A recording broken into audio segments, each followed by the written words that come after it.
Dan jika kemudian daripada rokoknya, maka selesailah dia.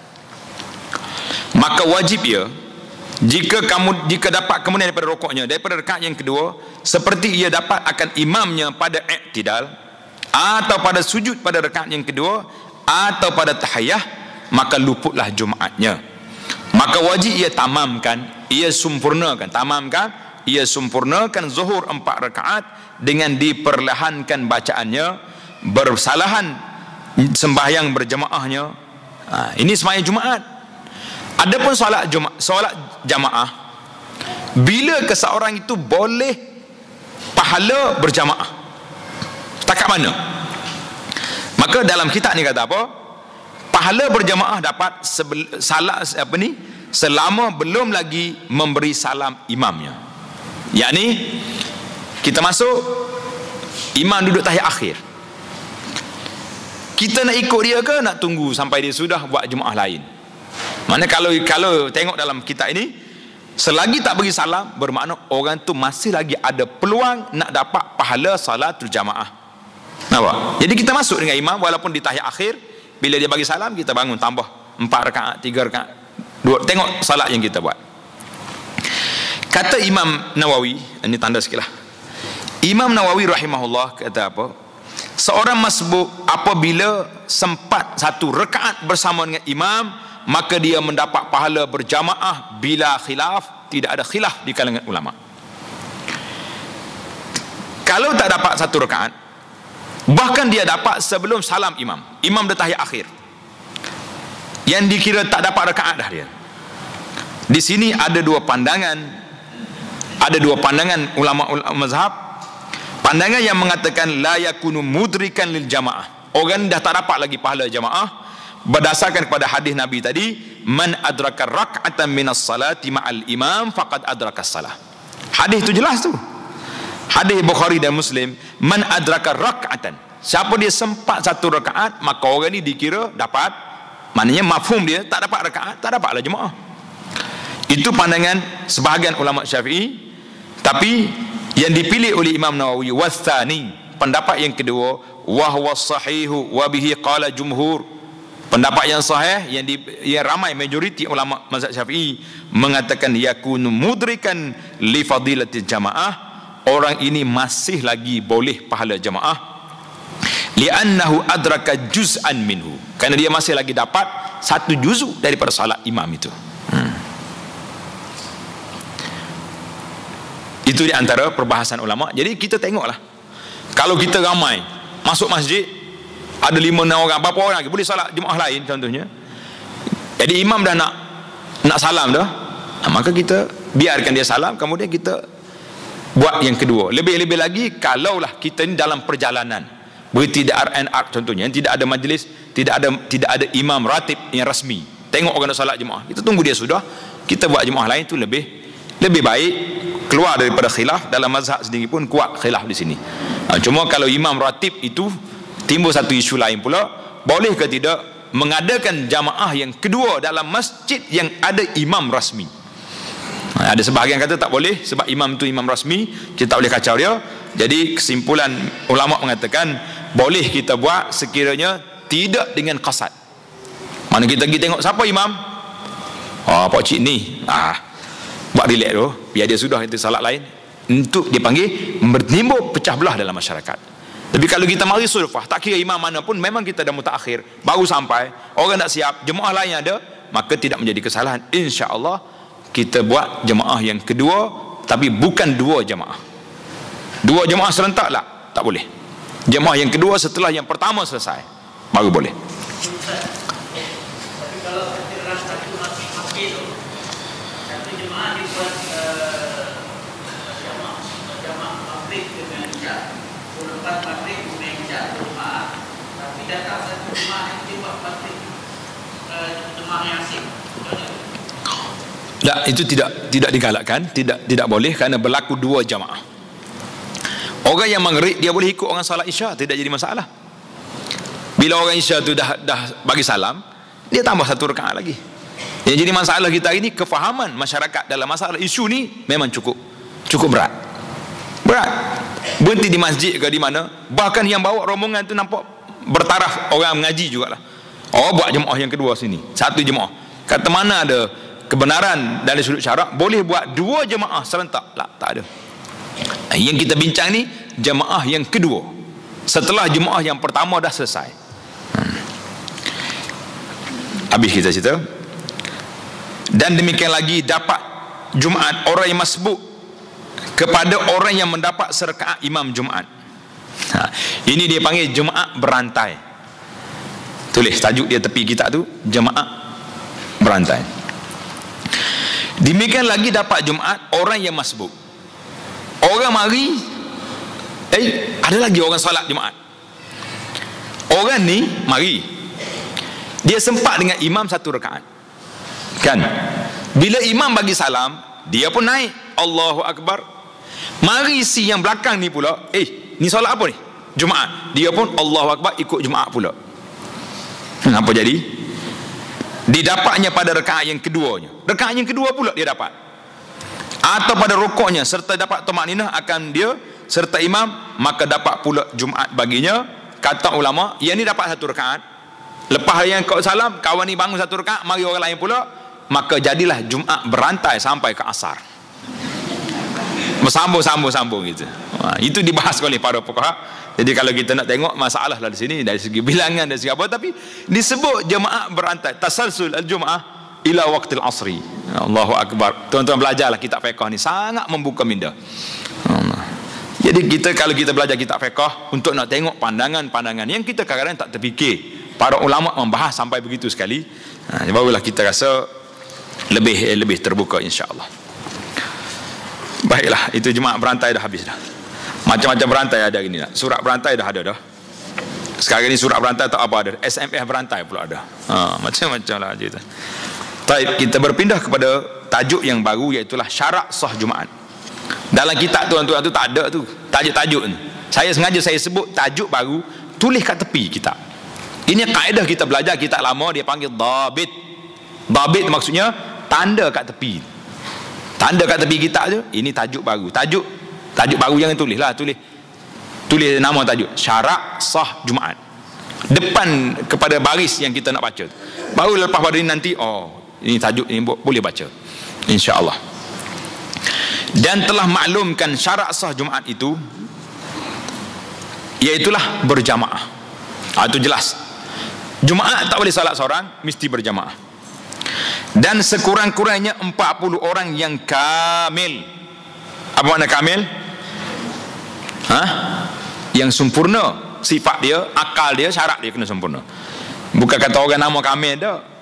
Cari kamil 40 orang tak jumpa dah. Kalau cari Muhammad saya ingat boleh jumpa. Orang Melayu Muhammad banyak. Yakni itu huraian kepada kamil. Yakni orang yang aqil, orang berakal. Kita kalau nak marah dengan orang, kita kena tanya ada akal. Dia kata ada otak. Sebab tu dalam kitab dia tak kata orang yang ada otak lembu pun ada otak.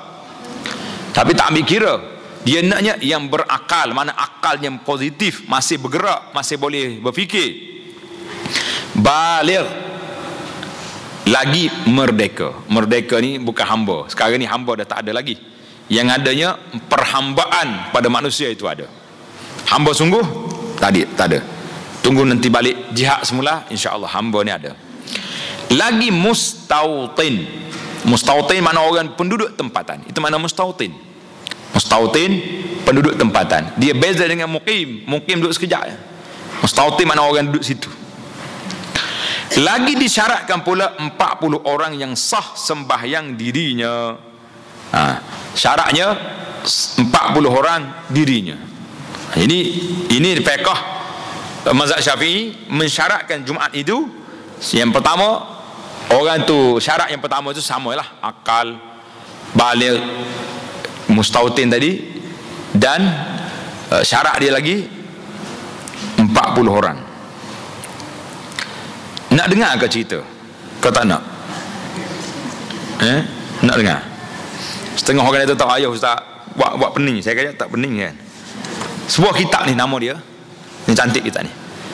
Orang yang boleh baca Arab kena beli. Tajuk dia Miqdarul Adad Allazi Tan'aqidu Bihi Salatul Jum'ah. kadar bilangan yang boleh dibuat salat Jumaat. Cantik. Ini satu tulisan dia panggil Buhus Muhakkamah, maknanya jurnal yang ada panel penilai. Dia bawa dalam kitab ni, saya tak nak bawa semualah. Berapa pandangan yang ada, dengar cerita kan. Yang pertama, mazhab Syafi'i 40 orang. Satu riwayat lagi 50 orang. Rabi'ah kata 12 orang. Abu Hanifah kata 4 orang. 4 orang sekali dengan imam, makna 3 makmum. Abu Yusuf kata 3 orang, 2 makmum 1 imam. Al-Hasan bin Saleh kata 2 orang boleh. Imam Malik kata la yushtarat, tak ada bilangan tertentu, tapi syaratnya sekumpulan orang yang duduk di satu tempat boleh mendirikan Jumaat. Allahu Akbar. Imam As-Suyuti dalam kitab dia Daw'us Syam'ah, nama kitab Daw'us Syam'ah, satu tulisan kitab dia dalam kalau ada ustaz nak kaji dalam Majmu' Al-Hawi lil Fatawi, Daw'us Syam'ah ni, dia kata dia pilih pandangan tadi, pandangan Imam Malik tadi, iaitulah pandangan yang tidak ada bilangan tetap. Imam Suyuti ni ulama besar dalam mazhab Syafi'i, tapi dia memilih pandangan ini. Yang paling pelik sekali, Ad-Darimi meriwayatkan daripada seorang tokoh nama dia Qashani, dia kata biwahidin munfarid, seorang boleh sembahyang Jumaat. Kata dia ulama, Imam Nawawi kata wal Qashani la yu'taddu bihi, orang ni tak boleh diambil kira lah. Pandangan pelik sangat, mana ada orang jemaah seorang. Kecuali kita anggap jin dengan apa sekali yang kita tu boleh kira jemaah juga kan. Semua ni ada, sebagainya ada dalil dan sebagainya ni tak dalil. Sengaja saya sebut di sini, saya tak nak hurai panjang lah. Tak nak sebut di sini bahawa ada keluasannya. Sekiranya kita duduk dalam tempat yang kita ada hari ni, alhamdulillah 40 orang. Tapi kalau kita masuk dalam hutan, ada setengah sahabat-sahabat kita yang duduk di pendalaman beberapa negeri, jadi ustaz itu, dia kata saya di sini dah bertahun-tahun tak sembahyang Jumaat sebab tak cukup bilangan 40 orang. Jadi tengok, Imam Malik mengatakan bilangan dan disokong oleh Imam As-Suyuti. Jadi untuk para pengkaji, para penilai boleh tengok isu ni supaya sahabat-sahabat kita yang terdesak macam duduk pendalaman itu boleh ambil kira apa yang ada. Tapi orang yang duduk di bandar jangan kacau lah, 40 orang tu kena, sebab ramai sekarang ni. Pasal itulah majlis-majlis agama Malaysia ni dah tukar fitrah kepada bayangan duit. Dulu bayangan beras kan, ingat masa kecil-kecil dulu, ayah kita, nenek atuk kita pikul beras kan malam raya. Sekarang ni kalau pikul beras malam raya pergi rumah tu imam, jawabnya esok semua orang berhari raya di atas beras di rumah imam. Dan satu qaryah, satu mungkin 5,000 orang, ada yang 3,000. Macam mana nak tampung dia punya tempat? Jadi mana kerajaan dah fikir kita kena taklid pada mazhab lain, mazhab Abu Hanifah contohnya, yang membenarkan fitrah itu dibayar dengan beras. Alhamdulillah, selesai masalah. Jadi syarat 40 orang. Maka jika ada dalam 40 itu yang tiada sah sembahyangnya, seperti ada setengahnya tiada tahu membaca Fatihah, yakni tiada kena membaca, nak baca Fatihah tak kena, daripada huruf Fatihahnya, jika taksir pada belajar, orang ni taksir belajar tak habis, maka iaitu tiada sah sembahyang dirinya. Tak belajar Fatihah, duk belajar orang lain. Atau orang yang ummi. Orang ummi ni orang tak reti sungguh dah. Kalau kita ajar banyak mana pun duk gitulah dia, duk main wala bowling situ dah, mudah sampai tua. Maka demikian juga tiada sah, maka tiada dapat mereka itu dibilangkan 40 dengan ittifaq Syekh Ibnu Hajar dan Ramli. Jadi naknya 40 orang yang kena baca Fatihah barulah sah sembahyang Jumaat dia. Kalau macam ni punya kategori orang ni tidak sah mengikut Ibnu Hajar dan Ramli. Saya nak cerita panjang pun nama-nama tokoh ulama ni, masa kita sangat terhad. Ibnu Hajar dengan Ramli ni, dia dalam mazhab Syafi'i ni, kita ingat daripada Imam Syafi'i turun kepada ashabul wujuh, sahabat-sahabat dia, kemudian turun kepada, berhenti sekejap daripada ashab ni, mari-mari sampai kepada Imam Ar-Rafi'i dengan Nawawi.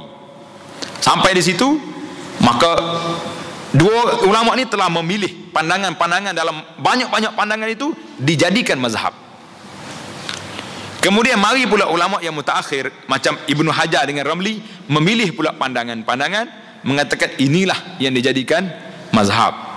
Dua ni pula berbeza. Ibnu Hajar kadang-kadang Al-Makki ini kata macam ni, Ramli kata macam ni. Dalam kitab Munyatul Musalli ni kita akan tengok dalam bab masbuk muafiq. Sampai di situ nanti tuan-tuan dan puan-puan boleh kenal siapa Ibnu Hajar, siapa Ramli. Saya akan cerita secara terperinci sikitlah, kan. Pasal nak tengok dua ni dia punya perbezaan pandangan bertembung gini 180 darjah. Ibnu Hajar kata sah, Ramli kata sah. Tapi kita tak jumpa pula ulama-ulama yang menulis tentang biodata, biografi imam-imam ini mengatakan ini menyesatkan yang ni, ini sesatlah. Masing-masing menerima berlapang dada. Itu sikap ulama di zaman mereka. Dan jika tiada taksir pada belajarnya, seperti belajar tiada dapat, belajar dah orang ni tak dapat, sekira-kira tiada boleh lagi dengan bersungguh-sungguh, ia kira-kira lemah daripadanya, nak belajar tak boleh dah, dan tiada taksir pada belajarnya, maka sahlah sembahyang dirinya. Mana orang ni dah belajar bersungguh-sungguh, mati ke diri dah belajar, tak dapat juga nak betul makhraj dia, apa jadi? Sah sembahyangnya. Maka kata Syekh Ramli, sahlah dibilangkan 40 dengan mereka itu apabila ada khatibnya dan imamnya itu qari yang kena baca Fatihah dan segala bacaan yang wajib daripada tahiyah dan takbiratul ihram dan lainnya. Jadi Ibnu Ramli kata sah kalau orang tu dah belajar. Kata Syekh Ibnu Hajar, tiada sah Jumaat dengan ummi dan orang yang tiada kena bacaannya yang wajib dibilangkan 40 dengan mereka itu jikalau bukan imam dan khatib sekalipun. Tengok saya sebut awal tadi, Ibnu Hajar kata tak sah, Ramli kata sah. Dalam bab masbuk muafiq nanti memang cukup kontra dua ni, rahmatullahi alal jami'. Tapi itulah pandangan ulama. Jadi kita memilih nanti apakah pandangan yang lebih dekat dengan suasana dan juga dengan dalil yang ada. Kita baik. Dan sah dibilangkan orang yang mengiktikadkan sekaliannya perbuatan Jumaat daripada rukunnya dan syaratnya dan sunatnya wajib sekaliannya. Jadi kalau dia kata dia boleh, atau setengahnya wajib dan setengahnya sunat, tetapi jangan dibezakan setengah daripada setengahnya. Dalam salat Jumaat ni ada wajib, ada sunat, ada yang rukun, tapi jangan beza-bezakan. Dia akad borong, dia panggil sah kalau orang tu tahu salat ni secara borong saja. Tetapi jangan dibezakan setengah daripada setengahnya. Sekira-kira i'tiqad yang wajib itu dikatakan sunat dengan ittifaq dua syekh itu. Kalau dua syekh itu dalam kitab mutaakhir ini, iaitulah Ibnu Hajar dan Ramli. Habis kita berpindah kepada tajuk lain pula. Tajuk dia salat zuhur selepas Jumaat. Ini ada satu kes yang berlaku. Maka manakala diperoleh segala syarat Jumaat, syarat Jumaat kita dah boleh dah, maka sahlah Jumaatnya. Syarat Jumaat boleh, sahlah Jumaat. Jangan lagi ia iringkan dengan zuhur kemudian daripadanya. Syekh Daud rahimahullah dalam isu ni agak tegas. Dan tiada dituntut lagi salat zuhur kerana Jumaat itu ganti zuhur. Jumaat itu ganti daripada zuhur. Tuan-tuan kena ingat, orang yang salat Jumaat, dia sudah cukup syarat, sudah cukup dia punya syarat sah dia, maka tak perlu lagi dia ulang balik dengan salat zuhur. Macam puan-puan ni, muslimat kita ni yang pergi ke Mekah ataupun mana-mana masjid di Malaysia yang ada salat Jumaat, kalau pergi salat Jumaat kena ulang lagi salat zuhur ke tak? Tak dah, sebab sudah cukup dah syarat dia tadi. Dia dah salat Jumaat dengan sempurna, jadi tak payah dia ulang. Sama juga dengan orang lain pun tak payah diulang lagi. Maka tiada dituntut dalam satu waktu dua fardu, tidak. Tengok dalam kitab fiqh Syafi'i dia kata Jumaat ganti zuhur. Letak baris kat situ, buat bulat sikit. Ada makna tu. Sekarang ni berbeza di antara pandangan ulama yang mengatakan Jumaat ni ganti daripada zuhur, atau Jumaat itu salatun mustaqillatun, satu salat yang tersendiri. Jadi oleh kerana fiqh Syafi'i mengatakan salat Jumaat ganti daripada zuhur, maka sah kita jamak dia dengan asar. Sah jamak dengan asar. Orang nak musafir contohnya, dia berhenti salat Jumaat, Allahu Akbar, dia niat semayang Jumaat, kemudian dia niat nak jamak asar dengan Jumaat. Lepas pada imam salam, dia bangun salat asar 2 rakaat, sah kerana Jumaat ganti daripada zuhur. Ada mazhab lain daripada ni mengatakan la, Jumaat salatun mustaqillatun, salat yang tersendiri, tak ganti siapa-siapa. Jumaat, Jumaat. Oleh kerana itu tak boleh nak jamak dengan asar. Siapa jamak tak sah. Sengaja saya bawa isu ni kerana saya tengok banyak soalan-soalan ini timbul apabila masyarakat hari ini terdedah kepada pembacaan melalui internet. Dia baca dalam internet, internet kata tak sah jamak Jumaat dengan zuhur, dan dia tak teliti apa hujah kawan tu dan apa pandangan mazhab mana yang menyebabkan kita angkat borong je tak boleh. Jadi sekarang ni kita faham yang mengatakan tak boleh itu iaitulah Jumaat salat yang tersendiri. Yang kata boleh Jumaat ganti daripada zuhur. Jadi apa yang kita pilihnya sebagaimana pandangan sebahagian ulama yang mengatakan Jumaat boleh dijamak dengan zuhur, sebagaimana pandangan dalam kitab kita ni fiqh mazhab Syafi'i yang membenarkan sedemikian. Wallahu alam. Jadi apa yang kita nak, Syekh Daud nak apa di sini? Dia kata maka tiada dituntut dalam satu waktu 2 fardu. Takkanlah semaya Jumaat kemudian semaya zuhur. Tetapi haram perbuatannya tiada dapat pahalanya. Tetapi berdosa ia kerana tiada dikerjakan yang demikian itu pada zaman Nabi SAW dan pada zaman segala semua khulafa ar-rasyidin dan orang-orang yang mutaqaddimin dan mutaakhirin dan orang yang mempunyai ilmu. Wa ujah kita ni, Syekh kita ni rahmatullah berpegang dia dengan dalil asal. Nabi tak buat, sahabat tak buat, ulama-ulama dulu pun tak buat, kenapa kamu nak buat? Jadi hujah ini banyak tempat yang kita boleh guna. Dalam bab ibadat kita ini kita cuba tengok. Ada orang dok bawa solat tu solat ni, tanya dia, ada tak Nabi buat? Tak ada. Khulafa ar-rasyidin tak ada. Ulama-ulama yang besar yang di kalangan tabi'in, ulama salafus salih ada buat? Tak ada. Jadi kenapa kita nak reka-reka? Tengok Syekh Daud engkar dalam isu ni. Kenapa? Sebab tidak dibuat oleh ulama-ulama mutaqaddimin, para sahabat, ataupun ringkasannya disebut ulama salafus salih. Tidak buat. Dan tiada pula negeri Mekah yang muktabar. Satu negeri yang muktabar seperti Mekah dan Madinah hanya dikerjakan dalam negeri Mesir sembahyang Jumaat, kemudian diiringi dengan sembahyang zuhur kemudian daripadanya. Dengan sebab sangat banyak bilangan-bilangan padanya beberapa tempat. Jadi Mesir ni orang ramai. Bila ramai, kalau nak buat setempat tak muat. Menyebabkan di sini buat, sini buat. Di Malaysia hari ni pun sudah ada dah. Ada tak?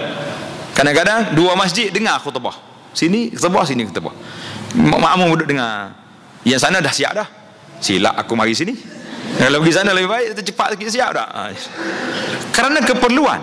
Hari ni orang bekerja, dia kumpul di tempat. Jadi alhamdulillah lah, kita terima kasihlah kepada pihak jabatan-jabatan agama di Malaysia kerana telah menerima kelonggaran yang ada ini. Di Jabat ni dah ada, di sini dah ada. Kalau semua nak tumpu masjid negara ni, saya ingat masjid negara ni kena lipat 10 tingkat baru muat. Itu. Jadi dia kata di Mesir saja buat, dengan sebab banyaknya berbilang-bilang padanya beberapa tempat dan adalah pada negerinya beberapa mazhab ahlinya. Di Mesir ni banyak mazhab. Ada Syafi'i, ada Hanafi, ada Maliki, lagi pula sangat banyak makhluk. Makhluk tu orang lah, ramai sangat dia punya penduduk negeri tu ramai. Sekira-kira tidak dapat berhimpun satu tempat dan 2-3 tempat. Maka pada mazhab Imam Hanafi sah berbilang Jumaat pada satu negeri dan satu dusun itu kampung, dan jikalau ketiadaan sesak sekalipun. Jadi tidak menjadi masalah kita bagi ambil pandangan Imam Abu Hanifah dalam isu ni kerana keperluan, sebagaimana kita dah terima mazhab Abu Hanifah dalam bab fitrah. Jadi oleh kerana fitrah ni mudah nak kumpul duit, jadi oleh kerana Jumaat ni tak apa, lawak susah sikit pun jangan. Jumaat ini fardu, orang nak tunai. Jadi kalau kita menyusahkan, yang menyebabkan manusia akan lari. Maka tatkala itu berkendaklah orang yang mazhab Syafi'i mengulangi sembahyang zuhur kemudian daripada sembahyang Jumaat, sebab berbilang Jumaat pada satu tempat dengan kejadian sesak, atau banyak berbilang-bilang kerana memelihara kaul yang mengatakan tiada sah berbilang Jumaat pada satu negeri sekali-kali, sama ada sesak satu masjid atau tiada. Itu taklil dia. Maka hasilnya pada masalah Jumaat yang berbilang pada satu negeri atau dusun, kampung, tiada sunyi daripada dua perkara. Kita tengok pada dua sebab. Ada kalanya kerana hajat sesak, terlalu ramai orang, maka diharuskan berbilang kadar hajatnya di atas qaul. Qaul itu mana? Pandangan, pendapat yang muktamad. Muktamad ni tak payah terjemahkan. Maka sahlah semua Jumaatnya. Tak kira lah yang mana-mana tu sah, sama ada yang dahulu atau yang kemudian atau bersamaan. Sebab apa dia sebut ni? Sebabnya setengah ahli fiqh mengatakan kalau Jumaat dua tempat, yang dulu tu sah, yang kemudian tak sah. Maka Syekh kata di sini rahmatullahi alaih, kalau oleh kerana kesesakan tempat tak cukup, maka semua Jumaat itu sah belaka. Sama ada yang dahulu, yang kemudian, yang jatuh kemudian atau bersamaan, kerana hendak memeliharakan qaul yang mengharuskan berbilang-bilang sekali-kali. Dan jatuh dahulunya itu haram ia iringkan zuhur kemudian daripada Jumaatnya, kerana sah Jumaatnya dengan tiada khilaf lagi padanya. Maka tatkala itu tiada sah sembahyang zuhurnya yang kemudian daripada Jumaat yang sah dengan ittifaq ulama padanya.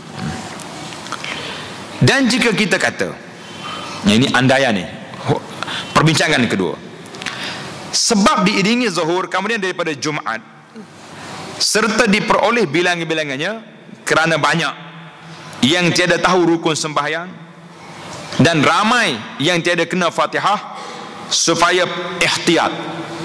Ihtiyat ni berhati-hati. Itu mana ihtiyat? Berhati-hati dalam perkara ibadat. Tak mau terjerumus kepada benda yang batal kita buat juga. Maka adalah yang demikian itu tiada disuruh mengulangi zuhur kemudian daripada Jumaat. Nak ihtiyat, was-was, hati-hati tak payah. Sebab adalah yang demikian itu pada bilangan-bilangan yang muktabar, yang dimuktabarkan, yang telah diambil kira oleh syarak, iaitu diperoleh orang yang kamal, yang sempurnanya 40. Maka Jumaat tiada sah. Maka Jumaat tiada sah Jumaatnya dengan syak. Jadi tak boleh kita nak buat syak kepada Jumaat ni, tak boleh.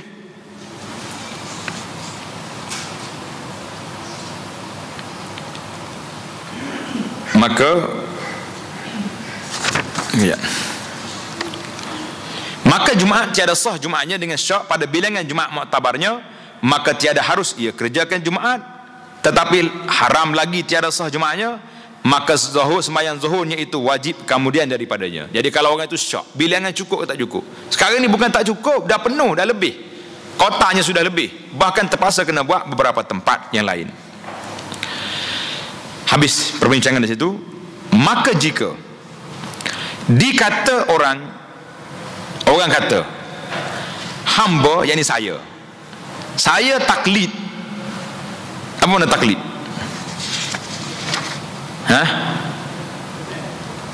Taklid maknanya kita ikut pendapat lain. Itu makna taklid. Dia beza di antara taklid dengan ittiba'. Taklid ini kita ikut orang buat tanpa mengetahui sandaran dia. Kenapa awak macam ni? Saya tengok ustaz tu buat. Itu taklid. Mana dalil dia? Tak tahu. Tapi kalau kita kata, kenapa buat macam ni? Saya tengok ini buat. Dalil dia gini-gini. Itu dia panggil orang itu ittiba'. Tengok kepada pendalil. Taklid ni ikut semata-mata. Sebab itulah taklid dalam masalah fiqh dibahaskan oleh ulama usul, tapi taklid dalam masalah usuluddin boleh ke tak boleh? Ini mengatakan contohnya seorang ni dia tak tahu apa, mu beriman ada Allah, ada. Mana dalil ada Allah? Ayah saya kata. Apa dalil ada Allah? Ayah dia cerita ada Allah. Itu tak cukup. Iman dia belum cukup lagi. Sebab mana boleh dia sendiri tidak meyakini ada Allah. Dia kata ayah dia cerita, mak dia kata. Alah. Tapi dalam masalah fiqh ni agak kelonggaran. Dia kata apa ni? Saya hanya taklid pada qaul qadim. Banyak istilah ni. Tulis kat tepi, qaul qadim iaitulah pendapat Imam Syafi'i yang lama. Imam Syafi'i ada dua pendapat. Satu pendapat yang lama semasa dia duduk di Iraq, bila dia berpindah ke Mesir, dia bergaul dengan ulama-ulama Mesir. Imam Syafi'i telah mengulang kaji balik fatwa dia dan dia guna fatwa yang baru, dia panggil qaul jadid, pendapat yang baru. Jadi biasalah kalau ustaz ni sekali dia fatwa begini, sekali fatwa begini, tak jadi masalah. Imam Syafi'i, imam yang sangat begitu hebat pun ada dua pandangan. Sekali gini. Cuma setengah ulama mengatakan fatwa yang baru, yang lama itu masih valid lagi dalam 20 masalah kerana dia tepatan dengan dalil yang ada. Saya taklid pada qaul qadim atau taklid satu mazhab daripada mazhab yang mengharuskan kurang bilangannya daripada 40. Contoh tadilah kan, Imam Malik kata bilangan yang ramai. Ada Abu Hanifah kata 4 orang, Rabi'ah kata 12. Jadi dia taklid pada orang ni, maka yang mereka itu sah Jumaatnya di atas qaul itu. Jadi dia sah dah sebab dia taklid. Maka jadilah sembahyang zuhur kerana memelihara khilaf orang yang tiada mengesahkan akan dia. Jadi kalau nak zuhur juga ini, jadi saya salat zuhur ni kerana nak jaga khilaf. Itu soalan, andaian. Maka kita jawab. Nak jawab apa? Katanya, adapun taklid akan qaul qadim, maka adalah qaul qadim yang menyatakan sah 3 orang atau 4 orang. Pendapat Imam Syafi'i yang lama kata lebih kurang Abu Hanifah juga, boleh 3 orang 4 orang. Wajib Jumaatnya itu khilaf ulama yang menyatakan qaul itu daripada mazhab kita Imam Syafi'i. Siapa yang nakal pandangan ini? Seorang ulama namanya Ibnu Al-Qas. Ibnu Al-Qas rahimahullah dalam kitab dia At-Talkhis. Syiah kitab sebiji. Satu tebal macam ni. Saya ada kitab ni At-Talkhis. Ibnu Al-Qas kata apa? Dia nisbahkan pandangan Imam Syafi'i yang lama mengatakan tan'aqidu bisalasatin imam wa ma'mumaini. 2 makmum, seorang imam sah sembahyang Jumaat mengikut pandangan Imam Syafi'i yang lama. Tapi diengkar oleh oleh pandangan ulama lain, tak setujulah dengan pandangan ini. Biarlah, yang pentingnya kita nak bahas ikut Syekh Daud ni. Maka jika kita fardukan sabitnya qaul Syafi'i yang mengatakan 3 orang tadi, maka tempatnya harus itu jikalau tiada ada dalam dusun, dalam kampung itu melainkan kurang daripada 40, tiada yang lainnya. Tengok, Syekh boleh menerima bahawa kalau dalam kampung ni tak ada orang, 30 orang ya ada, orang lain tak ada, maka boleh diterima. Maka hendaklah ia sembahyang Jumaat juga, maka haruslah taklid ia sebab tiada maujud 40 orang sekali-kali padanya. Alhamdulillah. Pandangan ini boleh diperluaskan untuk orang di pendalaman yang tak cukup 40 orang, boleh dibahaskan tajuk Syekh Daud ni. Maka adalah pada masalah kita ini, kita jawabnya taklid itu sungguhnya harus jua, tiada sunat yang tiada wajib taklid, boleh. Maka kita peliharakan qaul yang mengata tiada sah Jumaatnya dengan yang kurang bilangannya daripada 40, lagi haram mendirikan, terlebih aula lagi. Jadi ambil pandangan asli itu lebih aula, terlebih afdal kita peliharakan daripada mengerjakan yang haram, daripada meliharakan qaul yang mengharuskan taklid jua, iaitu qaul yang dhaif. Jadi perbahasan akhir sekali dia pilih yang ni. Dan lagi adalah yang demikian orang yang memudahkan agama Islam, sebab tiada amar ma'ruf dan nahi mungkar, maka demikian itu dosanya amat besar, lagi balanya umum. Jadi kesimpulan yang dia buat, maknanya dalam masalah isu taklid ni pun kita kena tengok, kalau memang tak ada orang di tempat itu, barulah kita boleh buat. Tapi kalau masih lagi ada orang, maka 40 orang itu jangan diabaikan. Rumusan yang dibuat oleh Syekh Daud rahimahullah di dalam bab Jumaat ini, bagi pemerintah Dan lagi adalah ia demikian orang yang memudahkan agama Islam, sebab tiada amar ma'ruf dan nahi mungkar. Tak larang orang, tak suruh orang. Maka demikian itu dosa besar, dosanya amat besar, lagi balanya umum. Maka wajib atas orang yang berkuasa daripada raja-raja dan hulu balang. Sekarang ni pegawai-pegawai lah. Nama dulu panggil hulu balang. Dan lainnya, bahawa menyuruh mereka itu belajar. Suruh orang tak pandai tadi, orang yang buta huruf Quran ini, celik huruf IT tapi Quran tak celik. Ini masalah kita sekarang ni. Kita kena kempen serentak. Celik IT campur Quran baru kemas. Jadi pihak pemerintah wajib suruh mereka belajar dengan keras dan dengan menakut akan mereka itu, dan jikalau dengan perang sekalipun, kerana mereka itu pada hukum syarak, ia meninggalkan sembahyang. Macam mana dia salat? Dia tak pandai Fatihah, kerana tiada sah, sebab tiada tahu rukun sembahyangnya, atau sebab tiada kena huruf Fatihah bacaannya, dan tiada ia belajar mereka itu, dan berdosa segala orang yang kuasa menyuruh mereka itu ia belajar. Jadi kena suruh belajar. Dan wajib, dia guna istilah wajib ni, maknanya benda berat. Dan wajib atas orang yang tahu mengajar mereka itu. Kita suruh dia ni belajar, mu jangan tak belajar. Kerana terhenti sah Jumaat dengan dia. Jumaat ni akan terhenti dengan sebab pakcik ni tak pandai Fatihah. Maka wajib pula. Maka inilah setengah daripada sebesar mungkarat. Mungkarat itu maknanya kemungkaran yang besar apabila kita biarkan masyarakat tak pandai baca Quran, ia menyebabkan tertunda, tertangguh, terbatal, tak dapat nak buat satu syiar agama. Maka tiada diuzurkan pada ketika meninggal dia. Dan tiap-tiap orang yang satu mengikut, maka wajiblah oleh raja menjanji seksa akan mereka itu dengan perang dan lainnya. Yang pemimpin kena lawan orang ni, maka wajib kita marahkan akan sehingga-hingga marah.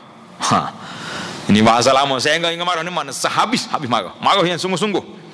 Seperti kita marahkan akan orang yang membinasakan harta kita, dan lebih-lebih lagi.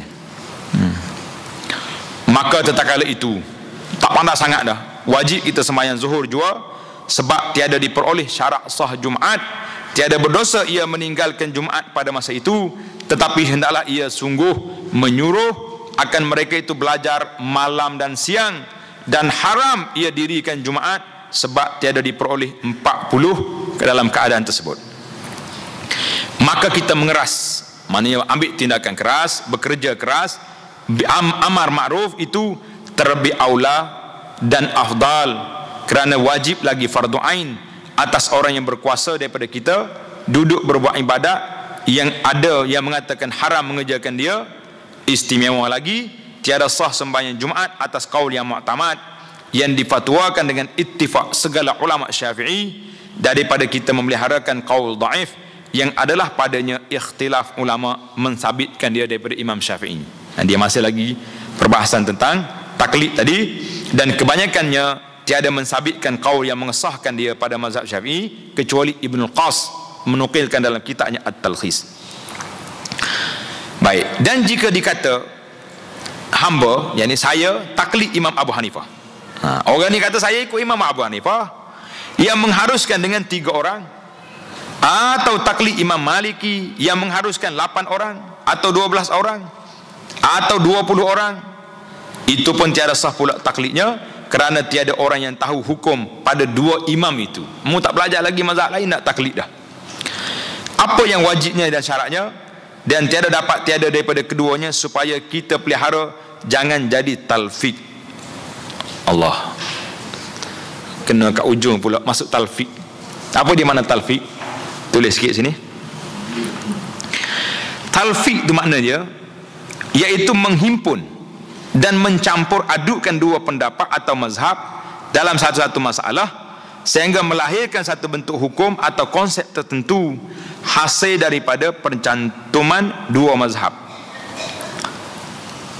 Contoh yang paling mudah lah, ni talfik dia panggil talfik kepada mazhab yang tidak diiktiraf. Contohnya seorang nak berkahwin, kahwin kena ada wali tak? wali. Dia kata wali tak ada. Habis kita pindah mazhab lain, mazhab Abu Hanifah contohnya. Kena ada mahar, ada. Duit tak ada, kita pindah mazhab Syafi'i yang boleh berhutang. Dua dah lepas. Saksi, ada saksi, bising pula sekampung, kita pergi mazhab Maliki contohnya, yang tak payah ada saksi. Akhir kali dia kahwin ke dia menikah ke apa benda ni? Tak ada wali, tak ada saksi, tak ada mahar. Jadi itu dia panggil talfiq yang tidak diiktiraf oleh mana-mana mazhab. Jadi maka ketika itu tidak jadi. Itu mana talfiq. Kalau nak tengok buku-buku talfiq tu, ada sebahagian daripadanya tulisan saya dalam majalah Solusi. Majalah Solusi, coba tengok bilangan yang lepas-lepas tu, ada tajuk dia talfiq dan tatabbu' rusah, mencari kelonggaran dalam mazhab. Itu masalah kita. Kita sekarang duk cari longgar. Kita tak boleh mencari yang longgar dalam mazhab, tetapi kita boleh mengambil kelonggaran dalam mazhab itu mengikut nas yang ada berdasarkan kepada pertimbangan para ulama. Jadi kalau kita kata aku cari hak longgar-longgar semua, akhir kali tak ada skru lah kita, semua longgar belaka. Allahu akbar. Itu talfiq. Jadi supaya kita pelihara jangan jadi talfiq, hukum atas segala orang awam dan orang yang khawas tiada tahu pula. Tetapi mazhab dirinya ia tiada tahu, betapa mazhab orang lain. Mazhab Syafi'i pun tak faham, pergi nak talfiq sana sini, yang akhirnya orang ni tak tahu ke mana. Maka hasillah pekerjaannya keberatan ke atas waliul umur, pemimpin pemerintah, dan dosa yang besar-besar atasnya jika mereka itu tiada menghiraukan pekerjaan agama. Jadi pemimpin berdosa besar kalau mereka tidak mengambil tanggungjawab memberi urusan agama ini kepada rakyat. Istimewa pula sembahyang 5 waktu dan mendirikannya dengan berjamaah, dan mendirikan sembahyang Jumaat seperti yang disuruh oleh syarak. Maka itulah yang dibahas oleh Syekh Daud rahimahullah dalam bab salatu al-Jumu'ah. Dalam perbincangan kita pada hari ini, insya-Allah kita akan sambung lagi perbincangan kita di dalam siri yang akan datang dalam bab hukum meninggalkan salat. Tulis kat tepi kitab kita tak ada tajuk tu, tulis kat tepi dia hukum meninggalkan salat di dalam perbincangan kita yang berikut yang akan datang insya-Allah. Jadi banyak soalan-soalan yang timbul, dan ada 2-3 perkara yang saya nak sebut. Salah satu daripadanya ni, kertas yang ada di tangan muslimin dan muslimat tu. Dapat dah kertas? Kalau tak dapat, pergi cari belakang. Semua dapat?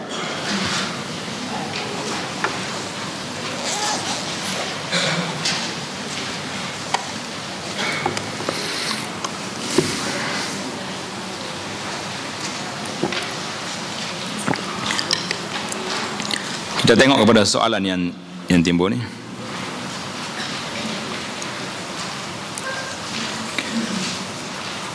Soalan yang pertama, boleh ke mandi sunat Jumaat sebelum subuh?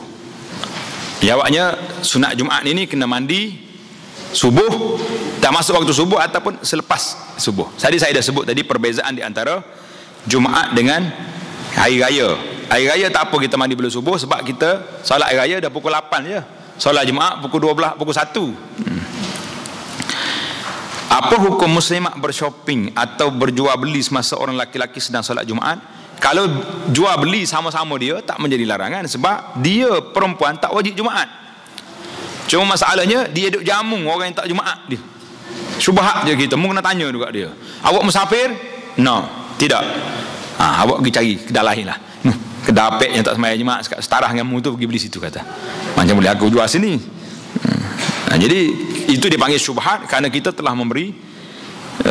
Cuma masalah sekarang ni, takkanlah kita nak tanya setiap orang awak musafir ke tidak. Jadi timbullah persoalan yang masalah di saat dalam suasana kita hari ini, kekawatan ini. Saya kira mungkin penjual tadi termasuk di kalangan orang-orang yang darurat, yang terpaksa tak jual kan, kena pecah pula kerja sekali dengan dia cabut nanti. Bila ke selawat dan zikir harian pada hari Jumaat, yang mana patut diutamakan? Selawat ni daripada malam Jumaat lagi. Malam Jumaat kita selawat, hari Jumaat kita selawat sampai ke habis waktu dia. Dan selawat itu berterusan, bukan kata hari. Cuma aksiru, Nabi kata perbanyakkan. tumpukan kepada selawat itu pada hari Jumaat. Membaca surah Yasin dan Al-Kahfi, yang mana lebih utama? Quran semuanya utama belaka. Cuma Al-Kahfi ada dalilnya yang diterima oleh para ulama hadis. Cuma dari sudut baca Yasin secara khusus itu tidak ada dalil khas yang menyebut sedemikian yang sahih.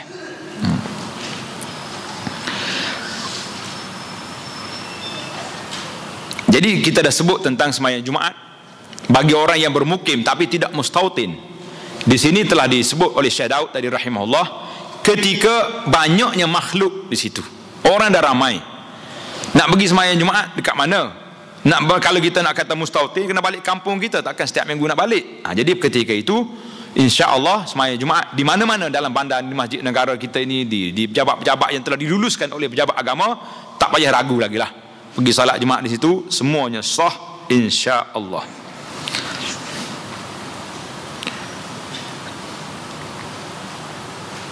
Masjid hari Jumaat wajib laki-laki. Bagaimana wanita yang ingin untuk meraih pahala yang tadi, pahala Jumaat?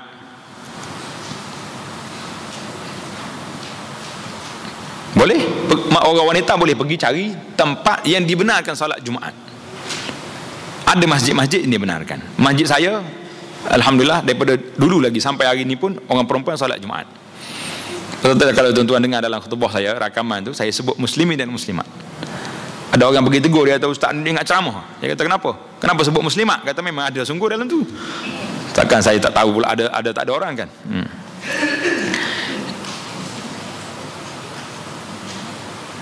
Jadi yang lain-lain itu sama ya, wanita mandi sunat Jumaat dan selawat sama.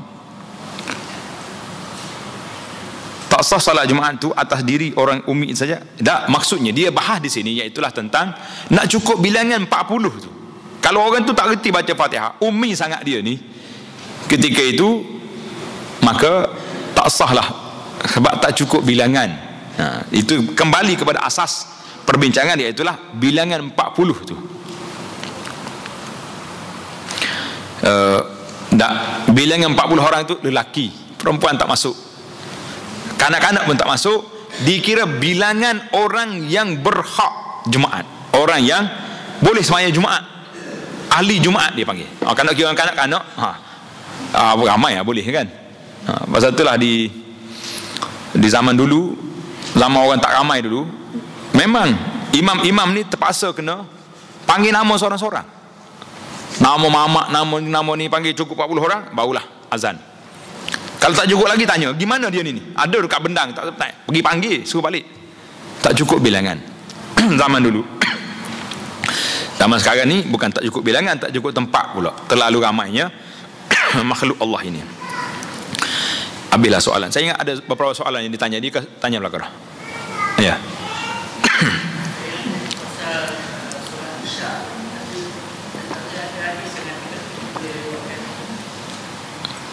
Mana? Isya.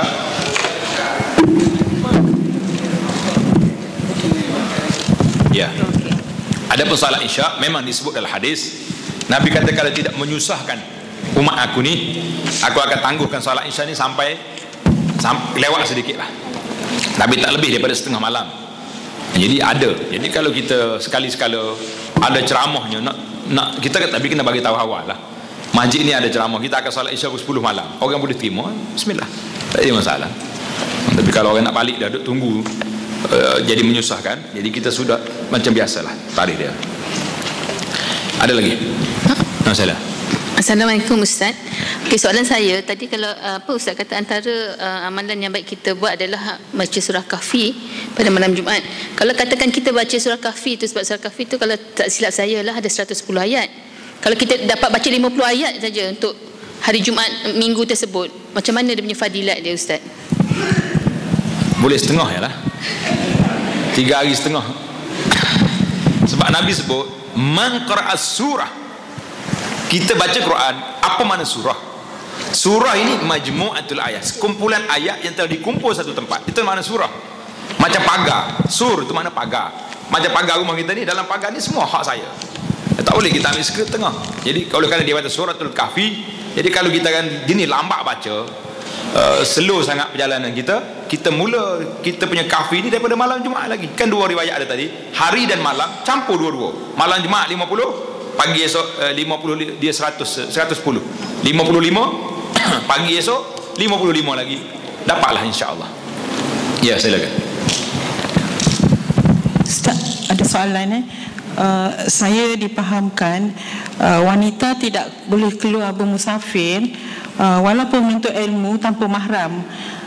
Dia kata haram walaupun dalam satu kumpulan yang besar. Soalan nombor 2, pada zaman sekarang ni kita dapati pinggan mangkuk Ustaz, ada yang ada emas, ada yang ada perak, tapi bukan 100% lah. Jadi ada pandangan mengatakan tak boleh pakai mangkuk jenis tu. Macam contohnya sekarang macam apa ni, pinggan mangkuk tu ada dia punya dalam dia ada kaca, tapi tutup dia tu dicampur perak. Kata ada mengatakan haram, tak boleh pakai. Jadi nak penjelasan Ustaz lah mengenai perkara ni. Ini tak semaya Jumaat ni. Kita dah baca semaya Jumaat. Baik. Ada lagi? Ya.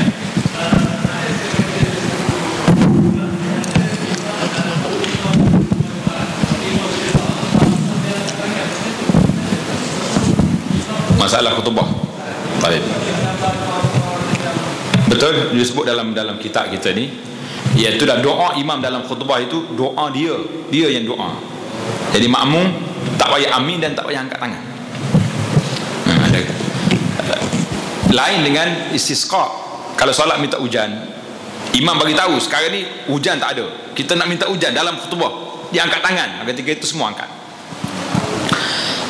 Jadi dalam Jumaat kita tidak angkat tangan, kita dengar aja apa yang dibaca doa oleh imam. Cuma kalau kita nak amin cara perlahan-lahan, senyap gitulah, tidak kata bergepar masjid. Baiklah, balik semula kepada cerita kita tadi, iaitulah tentang bermusafir untuk menuntut ilmu ke apa benda. Dia tidak menuntut ilmu saja. Jadi kalau kita kata menuntut ilmu tak boleh musafir kecuali dengan mahram. Pergi travel ke Bandung, pergi cari kain batik boleh. Sama hukumnya sama, iaitulah tak boleh bermusafir orang perempuan tanpa mahram yang mengiringinya ataupun pergi dengan suami dia. Itu memang jelas. Cuma dibahas oleh para ulama zaman hari ini, dengan adanya wasail, dengan adanya alat-alat pengangkutan moden hari ini, yang orang pergi beramai-ramai itu, apakah timbul masalah? Jadi termasuk lagi dalam perkara khilaf. Sebaik-baiknya jangan bermusafir kecuali bersama dengan mahram. Adapun pinggan mangkuk kita yang bercampur dengan emas atau perak, Nabi kita larang daripada minum ataupun makan dalam bekas yang ada emas. Jadi sama juga dengan penggunaan laki-laki menggunakan barang-barang yang ada emas. Jadi para ulama mengatakan di sini termasuklah jam tangan yang ada emas itu. Tak boleh guna. Pen yang ada emas pun tak boleh guna. Jadi kalau ada orang bagi yang kita pen ke jam tangan yang ada emas tu, kena beri kepada isteri dia lah. Cuma pinggan mangkuk ini isteri ke suami ke, dua-dua tak boleh guna. Larangan penggunaan bekas dengan perak itu dilarang kepada semua laki-laki dan perempuan. Cuma timbul hari ini kalau dalam bahan kita tu ada emas, maka tak boleh guna. Yang para ulama membenarkan penggunaannya apabila emas itu diperlukan untuk nak tampal. Contohnya benda ni pecah, boleh tak kita tampal dengan perak? Jadi ketika itu dia benarkan atas dasar keperluan tersebut. Tapi kalau dia bentuk perhiasan, maka itu tak payah kita gunakan kerana terdapat larangan-larangan yang tersebut. Baik, yang terakhir sebagai penutup perbincangan kita pagi ini, iaitulah sedikit tentang kertas yang ada di tangan muslimin dan muslimat. Nabi SAW sebut tentang kelebihan beramal pada 10 terawal Zulhijjah. Dalam hadis Ibnu Abbas, "Ma min ayamin al-amalu salihu fihinna ahabbu ila Allah min hadhihi al-ayam." Yani ayyamul ashr.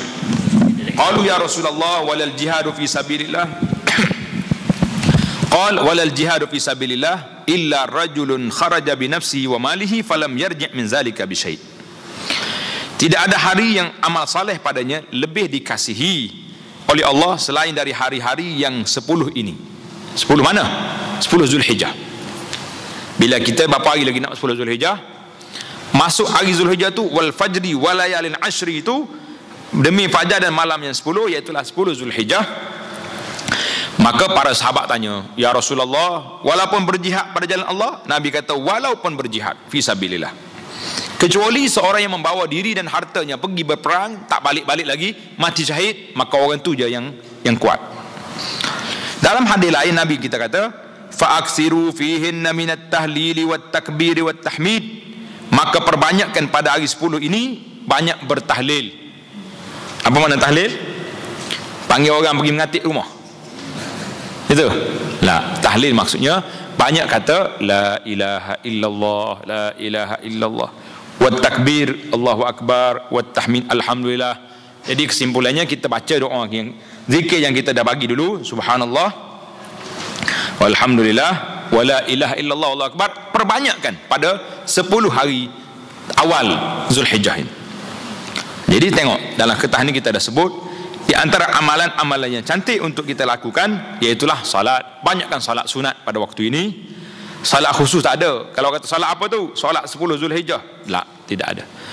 Perbanyakkan amalan. Macam kita banyakkan amalan di bulan Ramadan. Ini. Yang kedua, puasa. Jadi puasa ni kita cuba puasa hari Isnin, hari Khamis. Lebih-lebih lagi puasa pada hari Arafah. Hari Arafah ni banyakkan puasa. Kerana Nabi SAW sebut dalam hadis, tengok dalam ketah kita sebelah tu, 4, Nabi mengatakan, aku mengharapkan Allah menghapuskan kesalahan setahun yang lalu dan setahun yang akan datang. Jadi puasa pada hari Arafah 1 hari je, Allah Ta'ala ampunkan 2 tahun kita punya kesalahan. Jadi puasa ini disunatkan kepada orang yang duduk di luar daripada Arafah. Bagi orang yang sedang mengerjakan haji, maka bagi mereka tidak sunat berpuasa. Sebab apa? Orang yang paling baik dalam dunia ini, yang paling hebat, yang paling agung, yang paling kuat beribadat, Rasulullah sallallahu alaihi wasallam tidak berpuasa pada hari Arafah. Sebab nak suruh kuat berzikir dan bermunajat pada hari tersebut. Jadi kita yang tak pergi Arafah ni, kuatkan berpuasa dan berzikir di sini. Nah, jadi kelebihan hari raya iaitulah kelebihan berkorban. Jadi cubalah kita korban pada tahun ini, cuma satu je. Kena peringat, hari ini di saat kegairahan kita, korban sana sini, luar negara, dalam negara semua sudah ada. Yang saya bimbang satu je, kita duk korban sana sini, tapi kita tak korban di rumah kita sendiri. Suami hantar ke Palestin, isteri hantar ke sana. Mana rumahmu? Leceh je, kursi baru tukar ni. Nah, jangan matikan sunnah ini di rumah kita sendiri. Nabi kita sallallahu alaihi wasallam sebut masalah korban ini. Nabi kata apa? Korban ini dia suruh kita sembelih kalau boleh dengan tangan sendiri. Tak boleh pun pergi tengok menyaksikan korban. Kita baca bismillah, Allahu akbar. Itu di antara kelebihan yang sangat besar. Nabi kita suruh buat, dan Nabi kita suruh bagi 3 makan daging dia, sedekah pada fakir miskin, 1/3 lagi hadiah. Hadiah mana kepada orang kaya. Tidak menjadi kesalahan. Jadi kalau kita campur semua, kita tak tahu orang sembelih bila, tengok gambar aja, ni kambing awak, mana tahu kita, bukan ada IC pun kambing tu, nombor IC berapa kan. Kita percayalah dengan orang buat tu, bukan tak percaya. Maksud sayanya, kita tak tengok, kita tak menyaksikan, dan kita tidak mubashir. Hari raya sunyi je rumah kita senyap. Dia sendiri pergi makan dekat KFC. Raya haji makan dekat KFC, tak ada kemeriahan. Jadi syiar ini jangan dimatikan. Kalau nak hantarlah, tapi bukan semua. Suami hantar ke sana, isteri kata tak apa, saya korban di Malaysia. Ataupun tahun ni isteri pula hantar, suami pula. Jadi biar ada semua. Yang ada tu, yang terakhir yang saya nak sebut tentang korban, tengok di kolom yang terakhir dalam kertas, perhatian kepada mereka yang ingin melakukan ibadat korban. Sabda Nabi sallallahu alaihi wasallam, apabila masuk 10 awal Zulhijjah, idza dakhala Zulhijjah, bila masuknya bulan Zulhijjah itu, malam yang pertama itu, seorang yang telah berniat untuk menunaikan ibadat korban, maka janganlah dia memotong kuku dan rambutnya. Ini saya ingat orang yang duk buat projek korban ni tak begitu highlight sangat kepada hadis ni. Dia duk besar ke korban sana sini kan. Cantiklah. Cuma kita tambah sikit lagi, adab orang nak korban, bila masuk Zulhijjah, jangan lagi potong kuku, potong rambut. Dia saja, orang nak korban saja. Anak bini dia tak apa. Kalau isteri nak korban, suami dia tak ada masalah. Sebab nak ambil suasana ni dengan suasana orang haji. Orang haji bila dia niat ihram, dia tak boleh lagi potong kuku sehingga dia selesai daripada tahallul. Cuma kitanya setakat tu je, setakat kuku dengan bulu-bulu je tak boleh. Duduk suami isteri tak apa, lama kata tak boleh, kena tunggu korban dulu. Tu kena pergi haji, bukan dekat sini. Jangan duduk faham tak tu kalu. Kata Imam Nawawi rahimahullah, para ulama berbeza pendapat tentang hukum hadis ini. Hadis ini hadis sahih riwayat Imam Muslim. Imam Ahmad dan sebahagian ulama Syafi'i mengatakan haram perbuatan menghilangkan bulu tadi. Haram. Tetapi Imam Syafi'i dan ulama'nya yang lain mengatakan ia adalah makruh karahat tanzih. Karahat tanzih yakni makruh yang sangat besar dan hampir kepada haram. Jadi maka oleh kerana kita nak hidupkan satu sunnah, jangan kita matikan sunnah. Hidupkan sunnah korban dan hidupkan juga sunnah peraturan untuk orang nak berkorban. Jadi sebarkanlah cerita ini kepada masyarakat, ambil kertas ini dibagi-bagikan dan disebarkan melalui internet dan apa-apa. Biarlah satu sunnah ini hidup di zaman kita ini, insya-Allah. Cuma banyak sangat orang duk tanya di saat Malaysia ni, negara apa ni dia panggil negara masyarakat majmuk ni, kalau kita berkorban, orang kafir mari kat rumah kita makan daging korban, boleh tak boleh? Jawabnya tidak menjadi halangan. Imam Nawawi sebut dalam kitab di Al-Majmu' yang tak bolehnya iaitulah kalaulah kita korban wajib, mana kita bernazar korban, ketika itu tak boleh. Kalau nak korban sunat seperti yang kita buat hari ni, tak menjadi kesalahan, insya-Allah.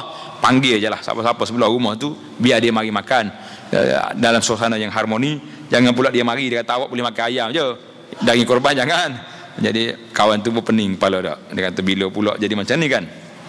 Itu di antara kertas ini. Jadi saya tak nak hurai panjang lah, sebab tengok dalam jadual pengajian kita di Kuala Lumpur 2 hari ni, tajuk khas saja nak bincang cerita ni di Masjid Al-Khairiyah Gombak besok malam, insya-Allah. Malam ni kita nak bincang tentang korban dan berkorban, tapi jauh di Kelang ni, Masjid Ar-Rahimiyah ni. Jangan nanti tunggu dalam YouTube lah, masuk insya-Allah. Jadi ilmu ni bukan mencari hari ni, dia cari kita. Kita pula tak layan dia. Tengok YouTube pun tak buka-buka juga tak. Yang terakhir ni sebuah kitab yang kecil ini, cantik tuan-tuan, warna pun comel, isi kandungan lagi lawa. Tajuk dia Rukun Iman. Tengok dah kitab ni. Rukun Iman ni, kitab ini ditulis oleh beberapa orang pensyarah universiti dan saya usahakan terjemahannya dan beberapa penjelasan. Mudah sangat mudah. Baca boleh faham selalu. Macam tak faham bahasa Melayu. Kalau bahasa Arab memang payah nak faham kan. Jadi mudah faham kerana dia cerita dia mudah. Satu, Quran, hadis, pandangan ulama dan selesai. Mudah sekali untuk mengikuti buku ini. Coba tengok dalam website Abu Anas, saya sudah buat penjelasan kepada buku ini secara ringkas, satu persatu. Jadi insya-Allah penjelasan yang detail kita akan baca di Kuala Lumpur ni, belum tentu lagi di mana masjidnya. Siapa yang ada masjid nak anjurkan, cepat-cepat daftar. Cuma tarikh tu wallahu alam bila yang boleh. Jadi kita ini boleh ambil, boleh baca dan boleh bagi pada kawan-kawan dan boleh belajar, insya-Allah. Setakat tu dulu. Kita jumpa lagi selepas haji nanti. Jadi bulan sebelah ni saya tak ada. Anak pergi haji insya-Allah dalam 17 hari bulan Oktober. Doakan selamat pergi dan balik insya-Allah. Aqulu qauli hadza wassalamu alaikum warahmatullahi wabarakatuh.